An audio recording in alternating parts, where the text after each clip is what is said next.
کتاب اللہ اور سنت رسول اللہ صلی اللہ علیہ وسلم سے برائے استفادہ یا اس سے متعلق یا ان سے محفوظ جن علوم کی ترتیب عمل میں آئی، ان میں ایک اہم فن علم تجوید و قراءت ہے، اور یہ فن اس اعتبار سے مہتم بالشان اور قابل عظمت ہو گیا کہ اس کا تعلق بلا واسطہ الفاظ و کلمات قرآن سے ہے۔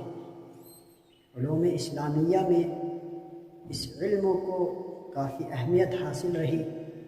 قرون اولیٰ سے اب تک اس علم کی خدمت کرنے والے، اس کو پروان چڑھانے والے ہر دور میں رہے، اور ساری امت کی جانب سے اس فرض کی کفایت کرتے رہے، اور عامت المسلمین کو اس بات کی تلقین کرتے رہے۔